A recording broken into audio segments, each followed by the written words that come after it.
C'est bon. Voilà, merci. Tout à l'heure, je vais donner la parole à la Augustin pour vous remercier. Et je le fais déjà pour votre présence massive. Hier, la lettre a été publiée dans nos différents pays qui composent la conférence épiscopale. Et aujourd'hui, donc, il s'agit de la présenter au nom justement de cette même conférence épiscopale qui avait commandé cette lettre auprès du Conseil national du laïcat. Et donc, merci pour votre présence. Nous allons rapidement commencer avec 3 prises de parole. Il y a d'abord le secrétaire de la conférence qui représente ici les évêques qui va prendre la parole, l'abbé Augustin. Ensuite, nous allons donner un petit mot à l'abbé Sébastien, qui est le directeur des œuvres de l'archidiocèse de Dakar, et représente en même temps tous les autres directeurs des œuvres qui composent la conférence. Et nous aurons ensuite la présentation du contenu de la lettre par le président du Conseil national du laïcat, Dr Philippe. Et je remercie également tous les autres laïcs qui sont venus à cette présentation et qui ont été membres du comité de rédaction de cette lettre. En tout cas, merci beaucoup aux uns et aux autres. Et sans tarder donc, nous allons donner la parole à l'abbé Augustin pour nous retracer un peu le contexte de cette lettre. L'abbé Augustin. Merci beaucoup, Pias. Vous savez, tous les journalistes, vous parlez notre message ce matin. On va parler donc de manière plus directe à nos concitoyens et surtout à nos fidèles laïcs à l'occasion de l'obligation de cette lettre pastorale qui est exclusivement destinée aux laïcs. Et quand on parle de laïcs dans l'Église, c'est ceux qui ne sont ni prêtres, ni religieux, ni religieuses. Donc c'est la conception que les évêques voudraient donner au terme laïcat dans cette lettre.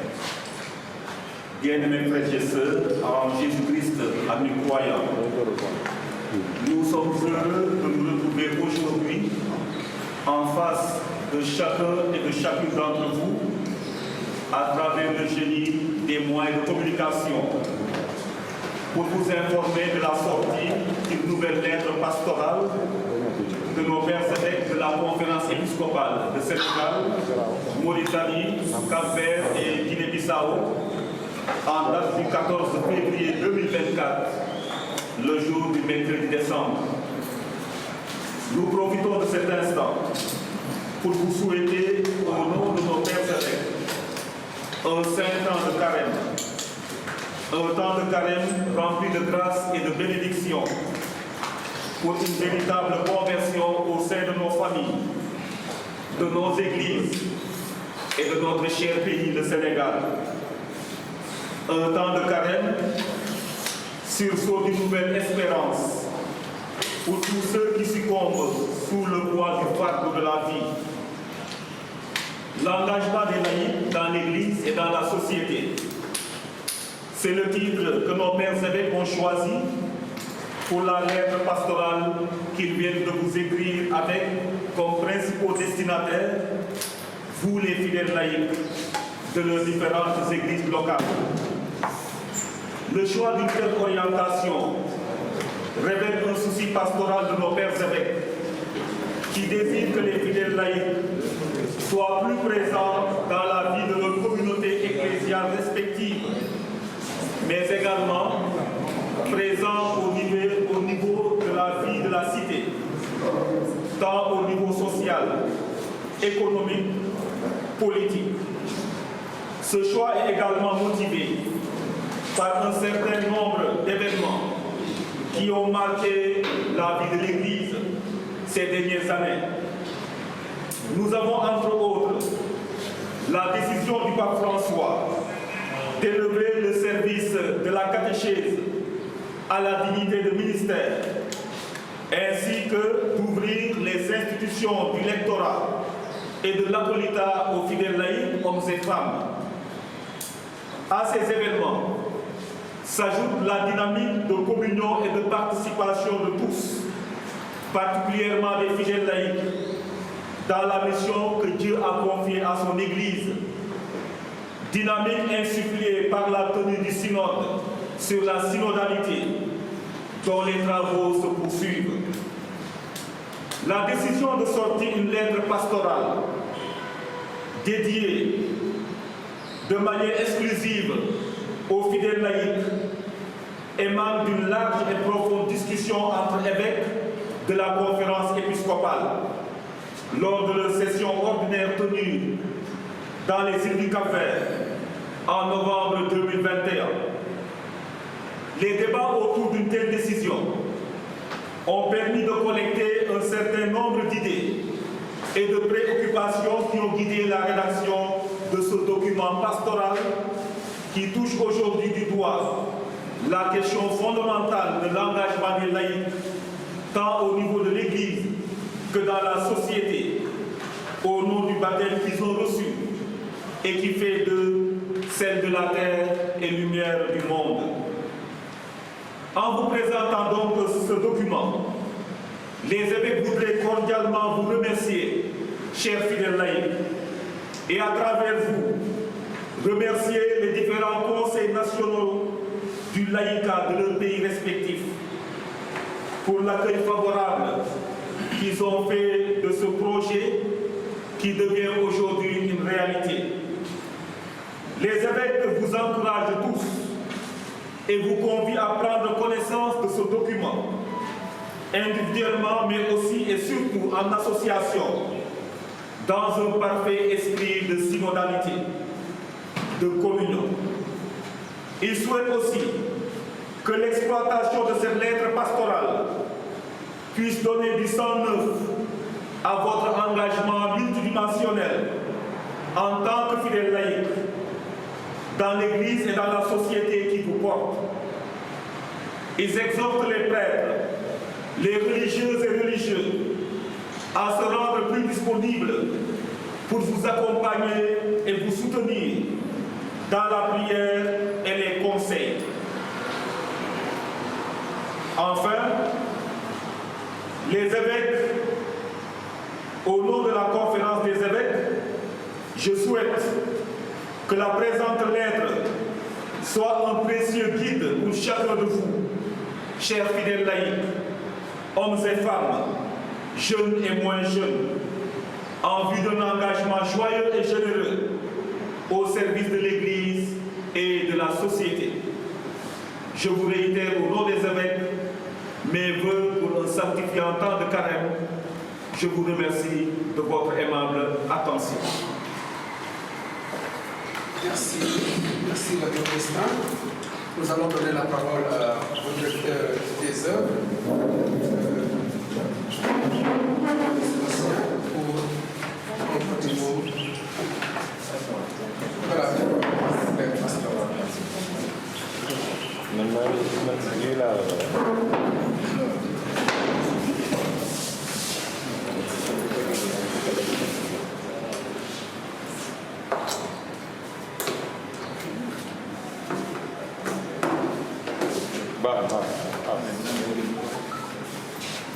Alors bonjour à tous.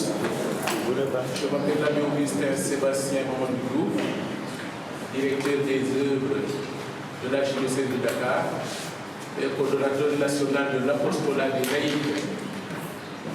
Avant de laisser la parole à Yad John, secrétaire général du Conseil national du laïcat, pour donner le processus d'élaboration de cette lettre pastorale, je voudrais prendre la parole au nom de Monseigneur Martin Boukartine, qui est notre responsable au niveau de la conférence épiscopale, au nom également de tous les directeurs des œuvres, pour remercier le Conseil national du laïcat, les conseils diocésains du laïcat pour leur engagement et leur persévérance dans l'élaboration de cette lettre pastorale. Les remercier et les encourager pour un engagement concret dans l'Église et dans la société. Cela se fait déjà mais des efforts restent encore à faire. Lancer un appel aux associations, aux mouvements d'action catholique, aux groupes d'apostolat et de prière, pour que chacun puisse s'approprier ce document, que chacun puisse le méditer, que chacun puisse le vulgariser, que chacun puisse également le travailler à la base dans les mouvements, dans les associations et les groupes d'apostolat. C'est un trésor qui est entre nos mains et je pense que cela pourra servir à booster un peu l'engagement de tous les laïcs pour une église rayonnante et pour une société où chacun puisse vivre dans la paix et dans son propre engagement. Alors je laisse la parole à Yas et en remerciant chacun, je voudrais souhaiter à tous un saint temps de carême et une bonne montée de Pâques.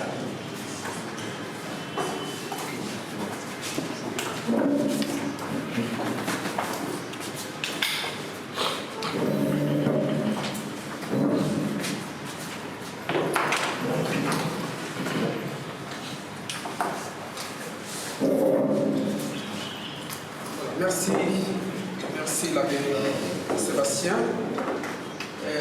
L'abbé Augustin l'a dit tout à l'heure, tout est parti donc de l'idée développée par les évêques en 2021, écrire aux laïcs, par les laïcs et pour les laïcs. Et donc voilà un projet, et un projet donc avec un thème fondamental. Vous êtes la lumière du monde et le sel de la terre, Matthieu 5, les versets 13-14, le rôle et la place des fidèles laïcs dans l'Église et dans le monde. Et donc voilà la conférence, voilà l'idée donc de la conférence des évêques du Sénégal, de la Mauritanie, de la Guinée-Bissau et des îles du Cap-Vert. Un projet confié donc à la coordination nationale de l'apostolat des laïcs du Sénégal, en rapport avec naturellement le Conseil national du laïcat. Et tout cela a été fait sous la supervision, comme il l'a dit tout à l'heure, de Monseigneur Martin Boukartine, évêque de Kaolack, chargé de l'apostolat des laïcs. Alors, nous avons créé pour cela un comité de pilotage.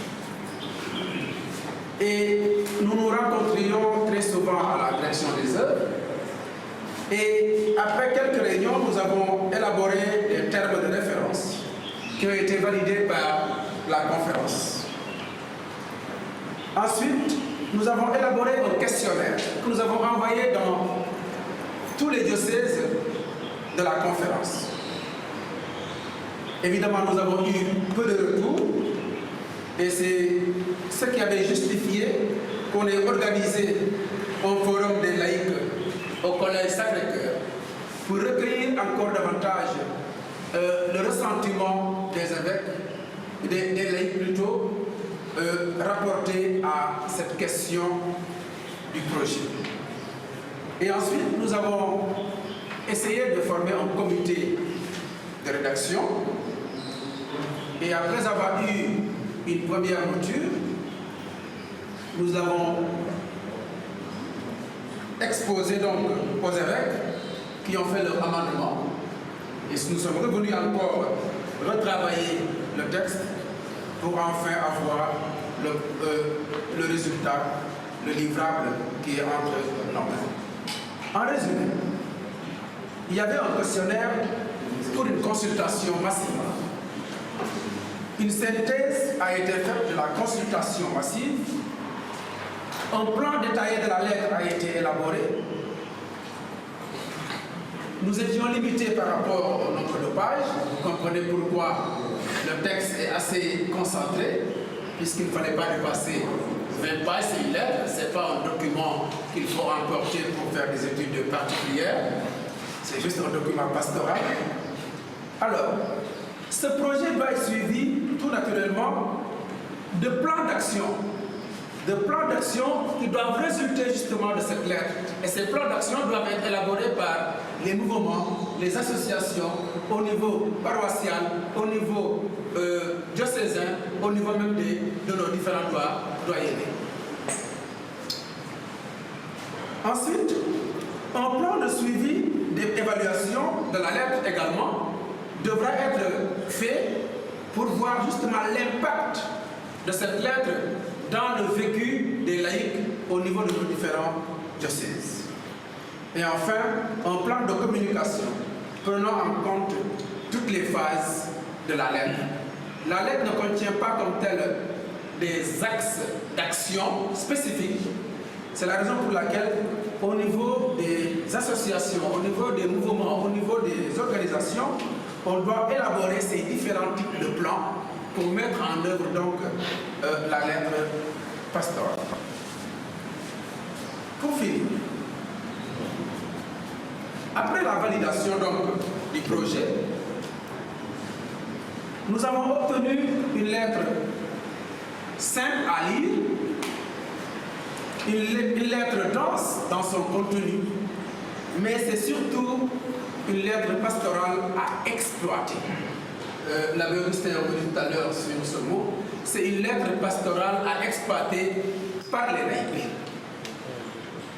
Et je remercie infiniment le président du Conseil national du laïcat. Je remercie également tous les autres laïcs qui sont là, qui étaient dans le comité de rédaction. Je remercie particulièrement les autres laïcs qui étaient dans le comité de rédaction, qui ne sont pas présents là, mais qui ont été très actifs et qui ont été à toutes les réunions.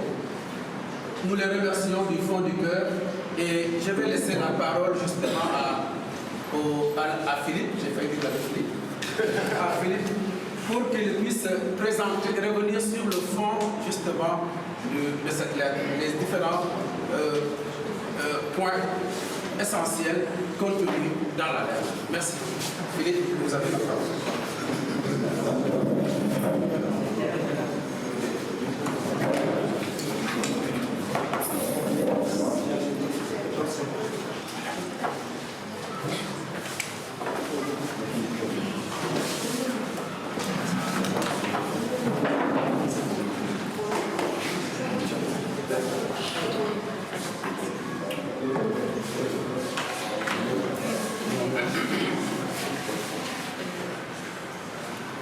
Bonjour, je suis Dr Philippe Abraham-Giraldine, président du Conseil national du laïcat du Sénégal. Je suis en même temps enseignant-chercheur à l'Université Cheikh Anta Diop de Dakar, au département de langue et civilisation ancienne, à la faculté des lettres et sciences humaines. Je suis très heureux ce matin de vous présenter le contenu de la lettre pastorale proposée par nos pères évêques. Les évêques de la conférence épiscopale de Sénégal, Mauritanie, Cap-Vert et Guinée-Bissau ont publié le mercredi 14 février 2024, date qui correspond au début du carême, une lettre pastorale sur l'engagement des laïcs dans l'Église et dans la société. Vous êtes le sel de la terre, vous êtes la lumière du monde. Ces paroles du Christ Jésus que nous retrouvons dans l'évangile de Matthieu au chapitre 5, les versets 13 et 14, et reprise dans le titre de cette lettre, donnent une visée claire et précise au message de nos pères évêques. La visée est la suivante: rappeler aux fidèles laïcs les exigences de leur vocation et les encourager dans leur mission au sein de l'Église et au sein de la société à la suite du Christ.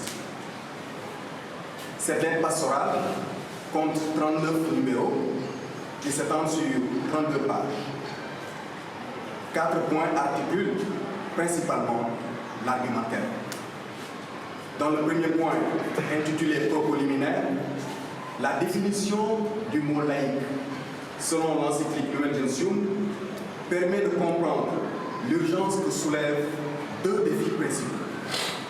Premier défi: comment, en tant que laïque, contribuer à bâtir une Église plus synodale qui expérimente la communion entre ses différents membres. Nous retrouvons là la mission ad intra, c'est-à-dire au sein de l'Église. Deuxième défi. Comment, en tant que laïc, porter un message d'espérance aux hommes et femmes de notre temps face aux nombreuses crises qui assaillent notre monde. Nous retrouvons là la mission ad extra, c'est-à-dire que dans le monde. Ces deux défis permettent de saisir la pertinence des points développés par la suite. Vous comprendrez donc aisément pourquoi le deuxième chapitre de cette lettre s'intéresse au rôle et à la mission des fidèles laïcs dans l'Église. Nos pères évêques n'ont pas manqué de faire un état des lieux sans complaisance sur certains aspects de la prise en charge de nos églises particulières, notamment la catéchèse et la formation des laïcs, la pratique des sacrements, l'inculturation, les mouvements d'inspiration charismatique, la pastorale sociale.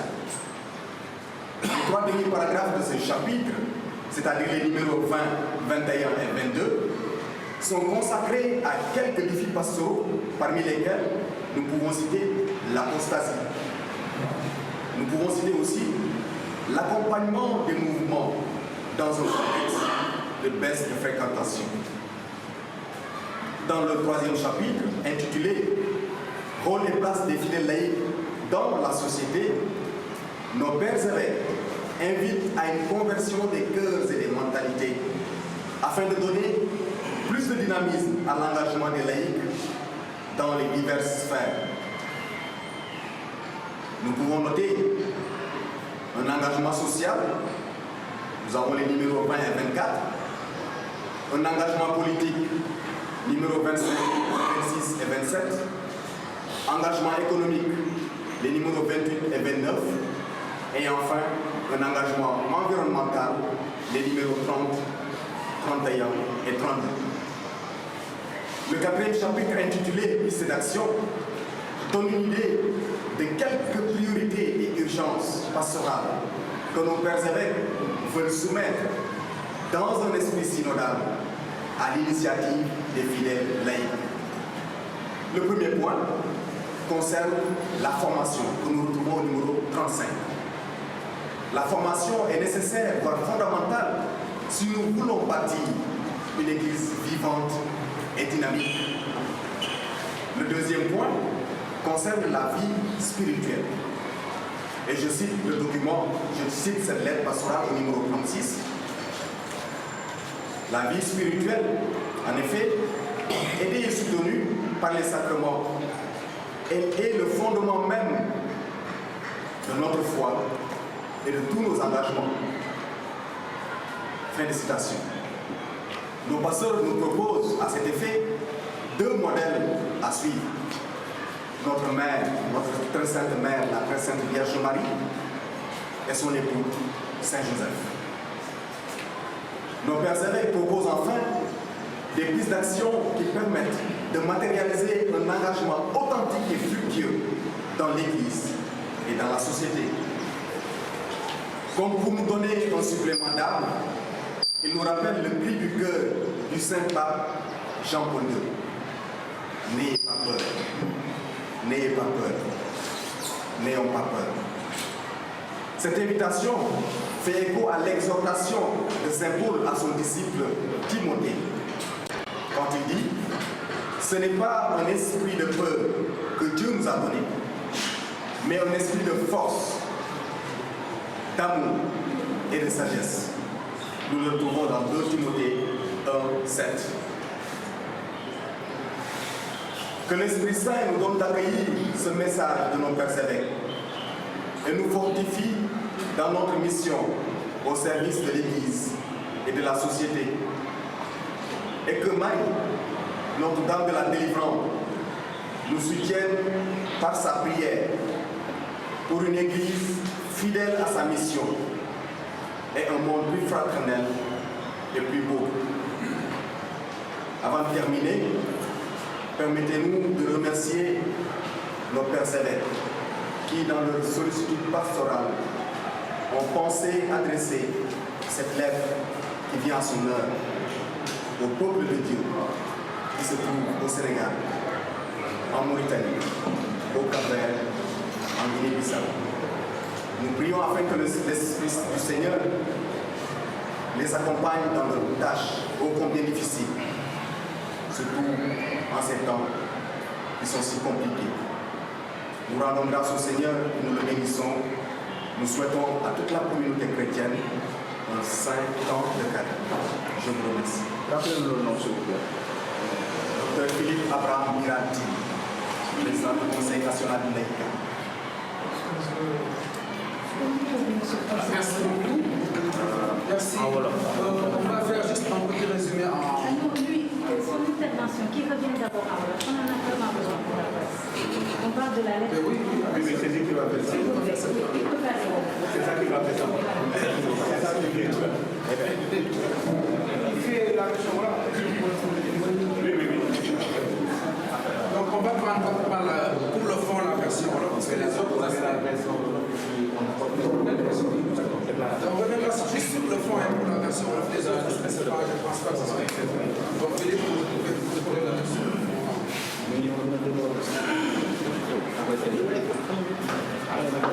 la ma wax ca nasaraan maa ngi ko bëgg a tekki ci wolof ndax ñu mën a wasaare bataaxal bi mu gën a yaatoo.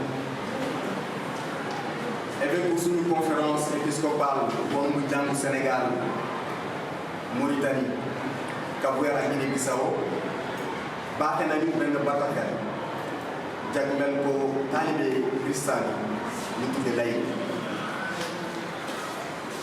yéen a di xorom suuf si yéen a di leeru àdduna kàddu yi lay bawoo ci suñu borom Yeesu Krista te ñu tibbe leen ci juróomeelu saaru Évangile Matthieu mu ngi fësal yéene wu suñu njiit jëmale ko ci taxawaayu laykat dëgg ci jàng bi ak ci àdduna si. lettre pastorale bi am na ñett ci pàcc bu njëkk bi suñu monseigneur yi leeral nañu lan moo di lay ak lan mooy wàllam ci tabax jàngu bi ak taxawaayam bu mu war a am ci àdduna si. évêque yi jagleel nañu ñaareelu pàcc bi woote ak liggéeyu lay ci biir jàngu bi loolu lañ tuddee mission ak intra maanaam li ñu war a def ngir suñu jàngu bi am taxawaay bu dëgër.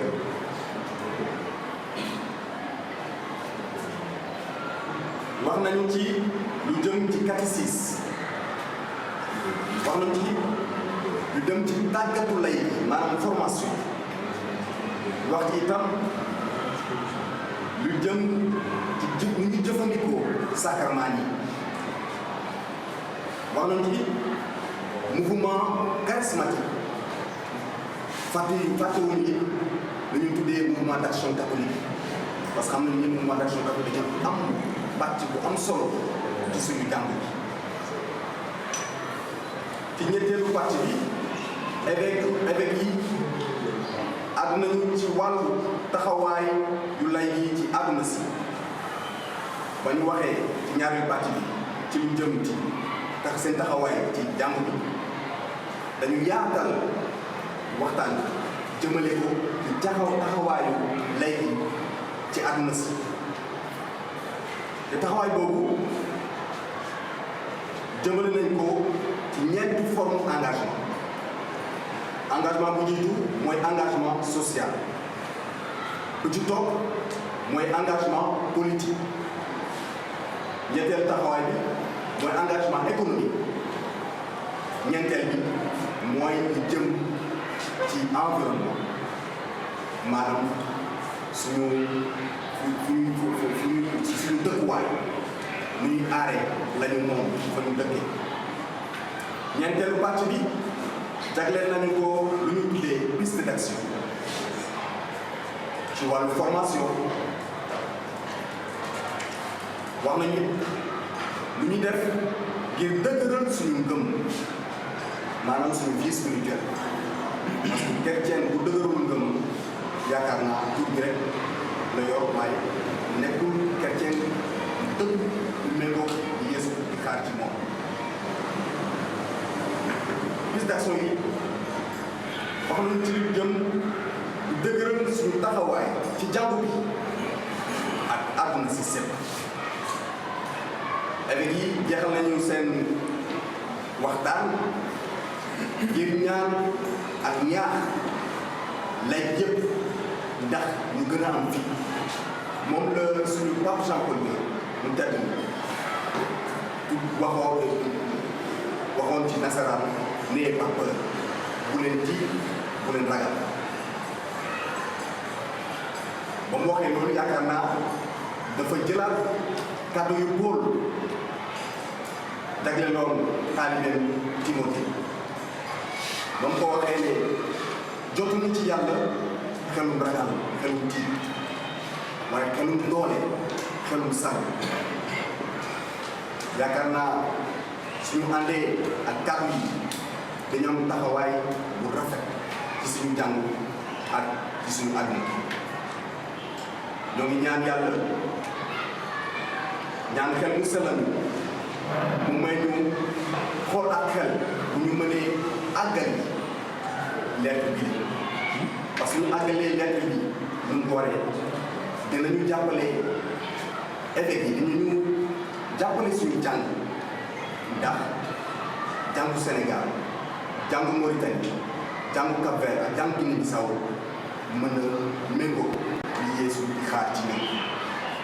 maa ngi daaneel delloo njukkal suñu njiit suñu monseigneur di ñaan yàlla rek mu may leen xelu sàll mu gën a yokk xel moomu ci ñoom parce que xam nañu am nañ ko ba pare mu gën ko yokk tax seen taxawaay gën a rafet ñu mën ñoo dëkk di xelal parce que suñu dëkk yi dañoo soxla pour ñuy xelal te dañuy duñu ko ci yoon ñu ngi ëmb loolu lépp teg ko ci tànk Mariam muy ndeyu Sénégal ndeyu àdduna si ndax mu jàppale te mu yóbbu ñu fa Yeesu moom ñu ngi président maa ngi leen di gërëm.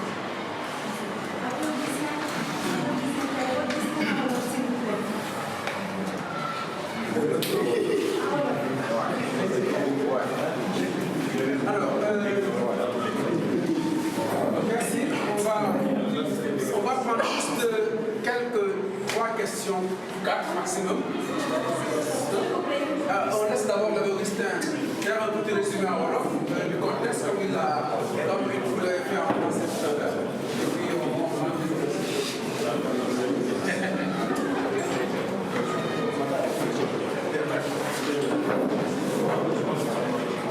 waaw damay tënk tuuti rek di tax li monseigneur yi xalaat ci génneef ab bataaxel dañu jagleel way gëmkat yi maanaam lay bi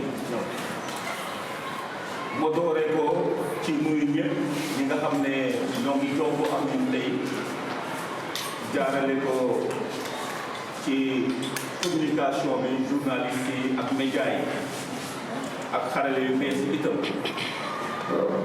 ba bëgg ci turu monseigneur yi yéene leen jamono kooru jàmm jamono koor bu sell ndax ci jamono gii ñuy dund yàlla may ku nekk ci ñun mën a tuub te may njaboot yi itam ñu mën a tuub te may itam suñu Sénégal ñu mën a dox ci tànk tuub keroog ci weeru novembre 2021 suñu monseigneur yi ci conférence épiscopale bi mooy seen kuréel te bu ëmb monseigneur Sénégal Mauritanie Cap-Vert ak Guinée-Bissau tase woon nañu fële ca Cap-Vert def fa ab lël ci biir lël boobu nag ñu dal di xalaat ne jot na ñu àddu ay kàddu jëmale ko ci yeneen chrétien yi nga xam ne doonuñu làbbe doon nañu frère mbaa sœur dañu tuddee leen ci kàllamu nasaraan ay lay.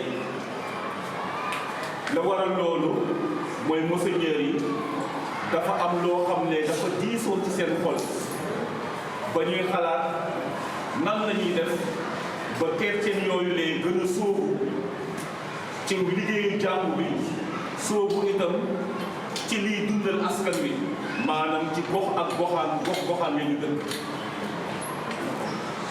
ndege yàggul dara pape bi François ci biir jàngu bi yëkkati na liggéeyu catéchiste yi maanaam ñi nga xam ne nekk ñu làmbe frère Bassor te ñuy jàngale catéchisme wàllu diine mu yëkkati leen ci anam ba gën a sell gën a rafet. te yàggul dara itam ñu ne ngir dimbali làmbe bi ci wàllu mees maanaam séddale l'Eucharistie bu sell bi wala wasaare baatu yàlla mën nañ cee jël ay nit ñoo xam ne dañ leen di tàggat doonte dooñu ñu làbbe frère Bassor. te ci jamono yi ñu nekk itam ci àdduna si sépp ci biir jàngu bi am nañu lël bu mag bi ñu tuddee synode te synode la mu tekki mooy bokk benn jublukaay bokk benn njeetaay ku nekk di dégg moromam ñuy sottante xel ndax nas loo xam ne dafay jëmale jàngu bi ci kanam.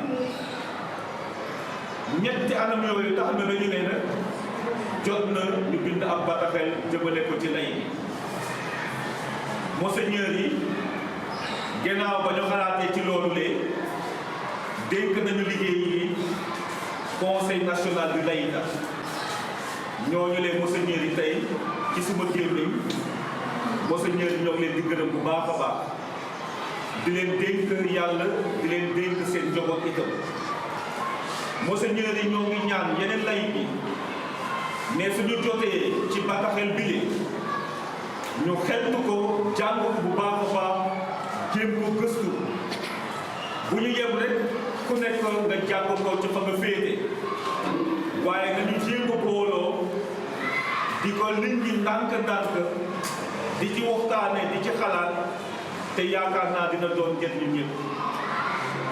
monseigneur yaa ngi ñaan itam labbe yi frères yi ak sœurs yi ñi nga xam ne ñoom la yàlla teg ci kanam mbootaayu chrétien yi ndax ñoom itam ñu gën a jege laïc yi suñ leen gënee jege ci wàllu ñaan gën leen jege ci wàllu xelal yaakaar naa ne li ñu namm ci bataaxel bi ne dina doon njëriñ ngir ngëmu way ngëmkat bi te dina doon itam njëriñ ngir askan bi rawatina réewu Sénégal gi ñu nekk. ngir daaneel wax ji monseigneur yaa ngi feddali seen kóllëre ñëpp ñi nga xam ne bokk nañu ci jàngu bi di leen yéene war ñu dugg ci jamono koor gi ak jàmm te mën a xumbal xewte Pâques gi ak jàmm. lii moo rotoon ci bataaxel bi nga xam ne monseigneur yi bëggoon nañ ko àddu chrétien yi ci bés bi lee muy àll bu doomu taal le 14 février 2024. ki leen jottali donc kàddu bi mooy abbé Augustin Thiaw. Je suis le secrétaire général de la conférence épiscopale de Sénégal, Mauritanie, Cap-Vert et Guinée-Bissau. Abbé Augustin Thiaw. Voilà. Merci, Augustin.